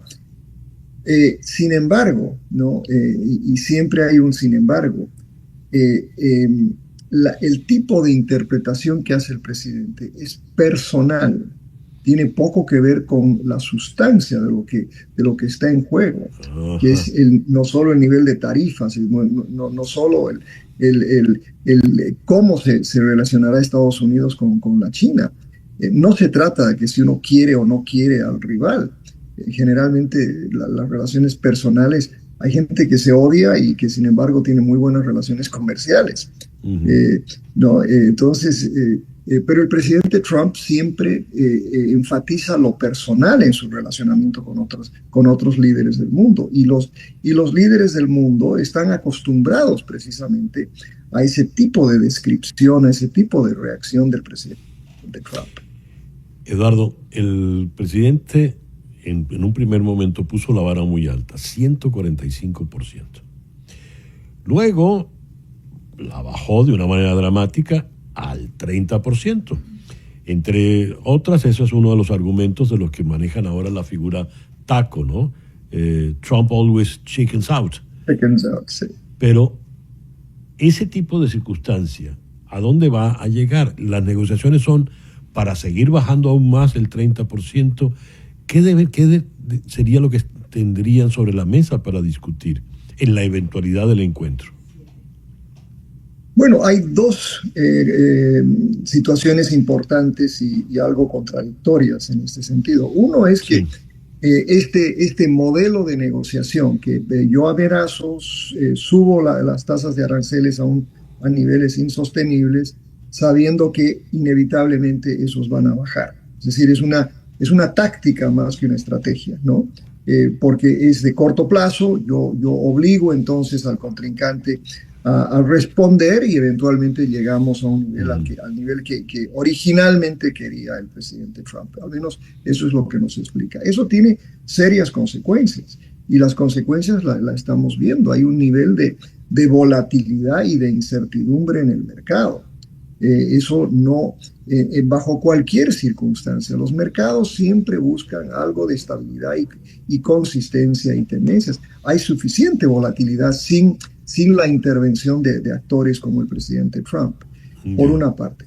Y por otro, César Miguel, hay la cuestión interna, que todavía no se ha definido de manera coherente dentro del proceso legal. Si el presidente está violando la Constitución, ¿no? Tomando estas decisiones. Supongamos que la Corte en algún momento decide, y que llegue a la Corte Suprema y que efectivamente interprete la Constitución, que creo que es lo que todos los que estudian derecho penal y derecho comercial, sobre todo, dicen que esta es una potestad del Congreso, no del presidente de los Estados Unidos. Entonces, eso también a mediano plazo va a tener un impacto sobre el mercado, ya sea a favor de Donald Trump o a favor de una situación de extraordinaria incertidumbre. Por lo pronto dijo que sí querían recibir a los estudiantes chinos, con lo cual hay otra incertidumbre. Otra incertidumbre, aunque sí los queremos, pero controlados, dijo controlados, él. pero tienen que cuidarse porque en cualquier momento les removemos la vista, ¿no? Sí, en fin. Eduardo, muchísimas gracias por estos minutos en el programa de hoy. Gracias a ti, César Miguel. Eduardo Gamarra es profesor de Relaciones Internacionales y Políticas en FIU, aquí en Miami. Son las 10:45. La historia del cáncer de mama de Lane Hardwick comienza como muchas otras. Descubrió un bulto en su seno derecho mientras se ponía su camisón de dormir una noche. Se hizo una mamografía, tras la cual descubrió que tenía cáncer en etapa 1. Pero su experiencia difiere de la mayoría, en que Hardwick recibió su diagnóstico a los 100 años. Gracias a sus años de buena salud y un estilo de vida activa, La cirugía era una opción, pero por lo que se sometió a una lumpectomía exitosa y no requirió quimioterapia ni radioterapia. Menos de un año después, Horwich se considera libre de cáncer y recientemente celebró 101 años. Ha sido un largo camino y en general he tenido mucha suerte. Eso dijo ella, señalando que espera pasar más tiempo con sus 3 hijas, 7 nietos y 7 bisnietos. Su TikTok como influencer de la marca Estée Lauder se ha vuelto un éxito. Como dice su oncóloga Catherine Pesce, la historia de Horwich sirve como recordatorio de que no hay límite de edad para tomar el control de la propia salud. Espero que las mujeres vean esta historia y aprendan que está bien seguir siendo proactivas con su salud, dijo la doctora Pesce.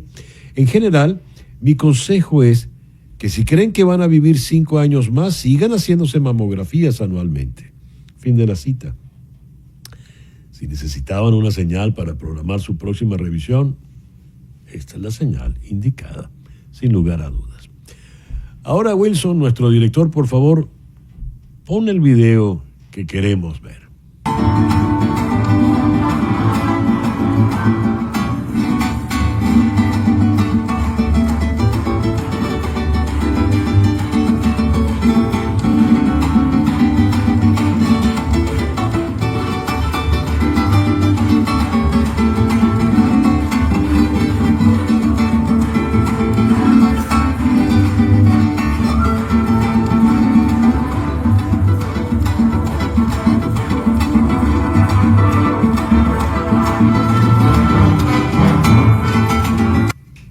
Eso fue tomado con un teléfono y por ello pues no, el sonido no es óptimo, pero lo importante es el testimonio. Esa orquesta es nada menos que la Filarmónica de Nueva York. La batuta la lleva, por supuesto, el inconfundible Gustavo Dudamel. El 4 es Jorge Glenn, el muchacho de Cumaná. Y el escenario, Central Park en Nueva York. ¿Cómo fue la experiencia, compadito? Vamos hasta Nueva York para que nos cuente. ¿Cómo estás, compa? Qué bueno verte de nuevo. Feliz de estar aquí. Esto ha sido maravilloso. Ha sido un regalo muy grande a ese proyecto de vida que es tratar de seguir mostrando el 4 a cualquier parte del mundo, a cualquier rincón del mundo. Estar aquí en el Central Park. Imagínate, es un sueño, había aproximadamente 70,000 personas. Dios. Y sí, caben más que en el patio de mi casa. Y realmente fue maravilloso ver a tanta gente disfrutando del 4. Lo primero que hice fue poner ese sonido de Venezuela que es el cambur pintón. Y Ajá. apenas lo hice, mucha gente estuvo allí, bueno, disfrutando de ese momento. Y bueno, están pasando muchas cosas lindas. Este es el concierto que se llama Odisea de Gonzalo Grau, un concierto preciosísimo que es un viaje desde Cumaná hasta Barquisimeto, pasando por varias de esas zonas del país. Y bueno, me tiene muy feliz el hecho de estar aquí compartiendo y llevando el 4 a toda esa gente. A ver, cuéntanos algo. Esto es una serie de conciertos que se ofrecen de manera gratuita al público neoyorquino. El primero fue en el muy emblemático Central Park. Entonces vemos, se monta una tarima, entra una orquesta tan importante como la Filarmónica, que será la próxima, el próximo destino de Gustavo Dudamel. Gustavo con todo su prestigio. Y entonces, cuando entras a tocar el 4, ¿qué le explica él al público? ¿O qué le explicas tú? Porque seguramente todos los que sonrieron con el cambur pintón eran venezolanos. Sí. Pero el público de Nueva York no es venezolano. ¿Qué se le dijo que iban a escuchar? Bueno, realmente nada. Simplemente se consiguieron con una guitarrita chiquitica o un ukelele más grande. O sea, es muy difícil tener el espacio para explicar de qué se trata. Pero al escuchar un sonido que quizás es yo me atrevo a decir que es un sonido único en el mundo, el sonido del 4 es muy particular, es muy de nosotros, pero la gente lo disfrutó muchísimo, porque además de esto, todo el concierto es una belleza. Comienza con la la cuarta de Tchaikovsky, toda la primera parte. Luego hay un intermedio, hacen un concierto, uno de los movimientos del segundo concierto de Arturo Sandoval. Arturo Sandoval está tocando allí, que para mí también era un sueño, es uno de mis héroes y no lo conocía aún, y ahora, bueno, nos hemos hecho muy, muy panas. Luego toco yo este concierto Odisea de Gonzalo Grau, luego hacen algunos extractos de Pájaro de Fuego de Stravinsky, y cierra Bernie Williams, el increíble pelotero de los Yankees de Nueva York, que también es guitarrista de jazz desde chamo, toca increíble.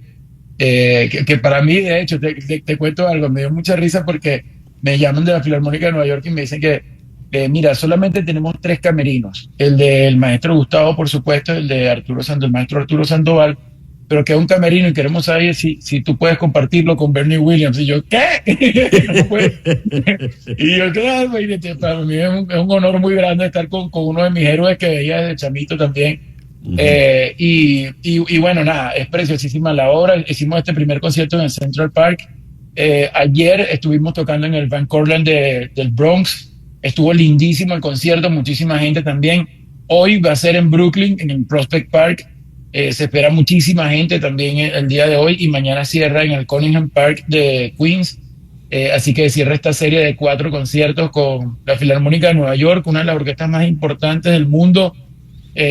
Ayer también se me acercó Jamie Bernstein, la hija de Leonard Bernstein. Imagínate verla, darle un abrazo a esa gran estrella a la hija de esa gran estrella de la música. Están pasando cosas muy bonitas, y el hecho de poder tener el 4 allí, después de terminar el concierto, levantar mi instrumento y decir, aquí está Venezuela, la Venezuela bonita, la Venezuela que vino y que migró, pero que migró con todas las ganas de traer la mayor cantidad de felicidad posible, no solo a los venezolanos, sino sonidos nuevos para Estados Unidos. Y en estos momentos tan duros, creo que es un fresquito de alguna forma decir que hay venezolanos de bien, y son la gran mayoría.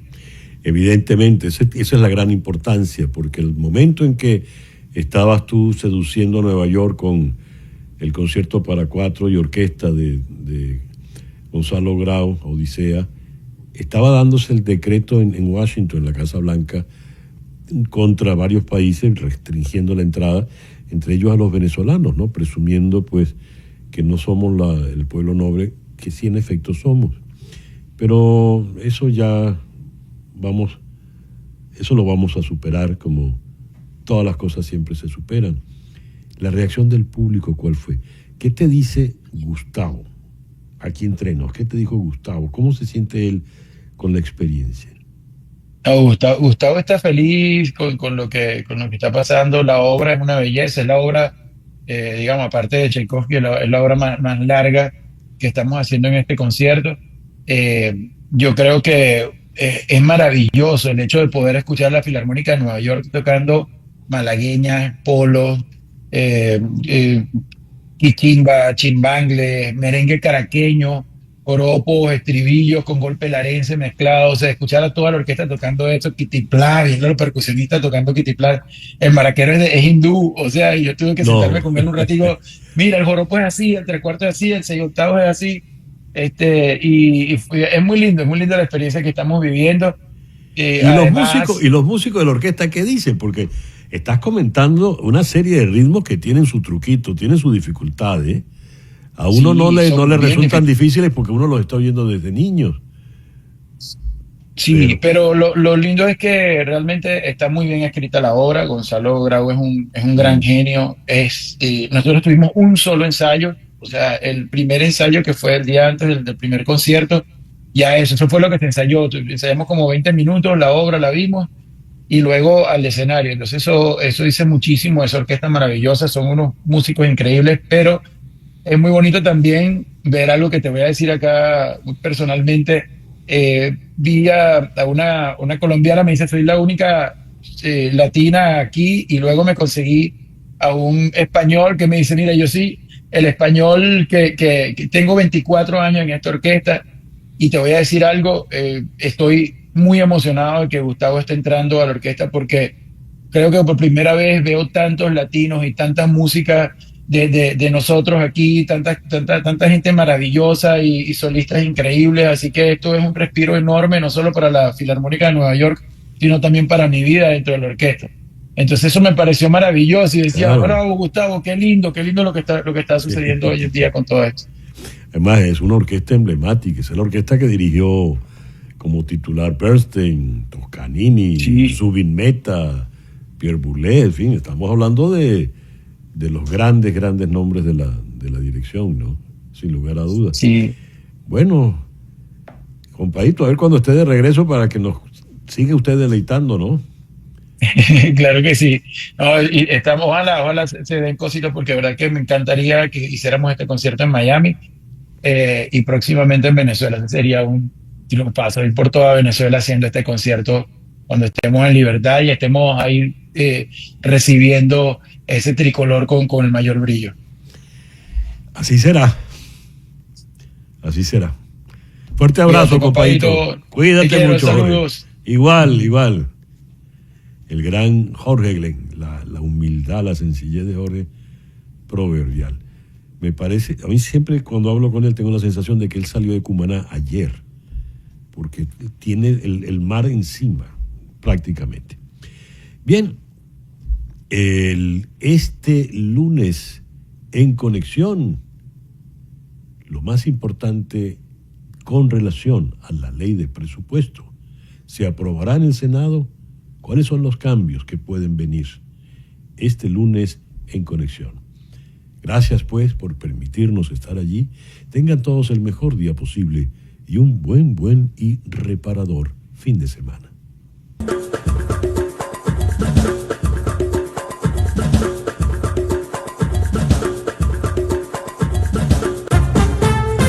En Conexión fue una producción de Floralicia Anzola desde 360 Content para TVV Network en los estudios de éxitos Miami 107.1 HD2, con Laura Rodríguez en la producción general, Mariel Sofía Rodríguez en la producción informativa, Carlos Prato en los controles y ante el micrófono, quien tuvo el gusto de hablarles, César Miguel Rondón.